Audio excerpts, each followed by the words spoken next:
दे रहे हैं, मैं उस प्रेरणा को अवश्य पूर्ण पूजन करूंगी। यदि समय बलवती बनेगा मैं अवश्य पूरा करूंगी। जैसे आप कहोगे मैं उसी के आधार पर चलूंगी। हमारे यहाँ दक्षिणा का यह जो प्रसंग है, यह मानवीयता में परंपरागतों से ही माना गया है। यह सृष्टि के आरंभ से लेकर के वर्तमान काल तक मानव एक नृत्य होता चला आ रहा है और उसे कहते हैं दक्षिणा। दक्षिणा धर्म नहीं है। दक्षिणा में देना चाहिए जो यजमान के हृदय में या बेटी के हृदय में किसी प्रकार की त्रुटि यानी कमी या किसी प्रकार की न्यूनता मानी गई है, उसे वह आचार्य को प्रदान करते चले जाए। जब सब परिपूर्ण होगा, याग संपन्न होगा, चरित्र उनका निर्माण होगा, उस समय सबने अपनी दक्षिणा के लिए ऋषि का आह्वान किया और ऋषि से सबसे प्रथम देखो राजा ने धर्मयुक्त पूर्ण आहुति पूर्णता को प्राप्त हुई। जब कौशल्या जी का व्रत हुआ तो कौशल्या माता ने कहा, हे प्रभु, जो भी दक्षिणा आप मेरे से स्वीकार करेंगे मैं वही प्रदान करूंगी। क्योंकि दक्षिणा का संमय हृदय से होता है और हृदय का जो संमय है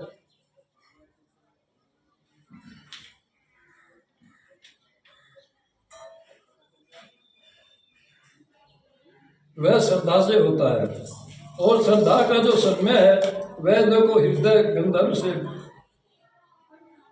गंधनम ब्रह्म से अंतर हृदय से है और मानव का अंतर हृदय का जब संमय हो जाता है तो वहां से दक्षिणा का प्रादुर्भाव होता है। हे प्रभु, हृदय की श्रद्धा और दक्षिणा मानो इस दोनों का एक दूसरे से परस्पर मिलान रहता है।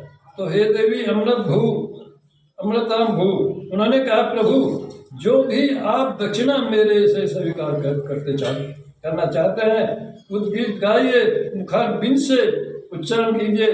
महर्षि अंगिरस गोत्र और महर्षि श्रृंगी दोनों शांत हो हैं, परंतु देवी ने चरणों की वंदना करते हुए कहा कि प्रभु, आप अपने मुखार बिंद से उद्गीत गाइए कि आप क्या चाहते हैं। दक्षिणा में उन्होंने कहा, देवी, यदि तुम दक्षिणा दे सकते हो तो हमें तुमसे स्वीकार भी कर पाएंगे जो तुम देना चाहती हो। उन्होंने कहा, भगवान, जो तुम मेरे से आग्रह करोगे दूंगी, आज्ञा दीजिए। प्रभु उन्होंने कहा कि पुत्री, जिस भावना से हमने चरु को यज्ञशाला में परिणत करा है और ध्यों का पाठ करा है और वह तुम्हें प्रदान किया है, तो हम यह चाहते हैं कि तुम्हारे गर्भ से ऐसे बाल का जन्म होना चाहिए जिससे राज और समाज महान से महान पवित्रता को प्राप्त हो जाए। उन्होंने कहा, यह कैसे हो सकता है। महर्षि श्रृंगी ने कहा, हे पुत्री, एक समय मैं आचार्य के द्वार अध्ययन कर रहा था तो मुझे स्मरण नहीं आता था, मानो मेरी बाल्यकाल में ही स्मरण शक्ति सूक्ष्म बन गई तो कम हो गई। मेरे आचार्य जी ने कुछ औद्यों का खड़ल बनाकर उनका पान बनाकर उसका लेपन किया, यानी औद्यों का लेपन मस्तिष्क पर किया। कहते उन्होंने कहा, तुम गूगल होता है गूगल हाँ, और काली मिर्च, इन तीनों औद्यों के 3 बक्सों के पत्रों को पान करो। इनके पत्ते और गूगल और मिर्च इनका सेवन करो। इनको पान करने को मानो तुम्हारे मस्तिष्क की जो ग्रंथियां हैं उनका सफलीकरण हो जाएगा।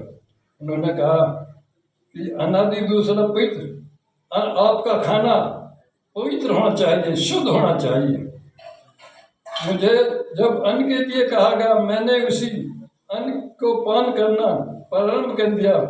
उनको अग्नि में जल में तपा करके पान करना, मूल में यह कि उदर की पूर्ति करना और अध्ययन करना। उस अध्ययन में क्षेत्र में चले गए तो वह जो बुद्धि की ग्रंथियां थी उनका स्पष्टीकरण होने लगा था इन दवाइयों से, जो बुद्धि ग्रंथि थी जो स्पष्ट होने लगी। चले तो तुम्हारे गर्भ से ऐसे बालक का जन्म होना चाहिए जो राष्ट्र और समाज को ऊंचा बनाए और संसार में रूढ़ी न रह पाए, क्योंकि ईश्वर के नाम पर जो रूढ़ियां होती हैं वह राष्ट्र और समाज का विनाश कर देती है। जब ऋषि ने इस प्रकार वर्णन किया तो कौशल्या ने कहा, प्रभु ऐसा ही होगा। ऋषि ने कहा कि हे दिव्या, हम धर्म की दक्षिणा नहीं चाहते, हमें तो दक्षिणा दीजिए कि अब जो राष्ट्र है वह रसातल को जा रहा है, यानी पताल को चला गया है। यहाँ आलस और प्रमाद बलवती होता जा रहा है। रघुवंश और राजा रघु के यहाँ जो राज था, महाराज दलीप की जो उत्तम प्रणाली थी उसमें सूक्ष्मवाद आ गया है। माता कौशल्या बोली, ईश्वर पूज्यवाद, जो तुम क्या चाहते हो वर्णन करो। उन्होंने कहा, तुम्हारे गर्भ से एक ऐसे बाल का जन्म होना चाहिए जो त्याग और तपस्या में ही परिणित होने वाला हो। माता कौशल्या ने यह स्वीकार कर लिया और उन्होंने कहा, भगवान, मैं तपस्या में ही अपने जीवन को व्यतीत करूंगी, मैं राष्ट्र का अन्न नहीं ग्रहण करूंगी। यह उन्होंने संकल्प किया। वह काल स्मरण आता रहता है कि कैसे उन्होंने अपने में संकल्प किया और अपने गृह में वास करने लगे। माता कौशल्या ने श्रम अन्न को एकत्रित करना प्रारंभ किया।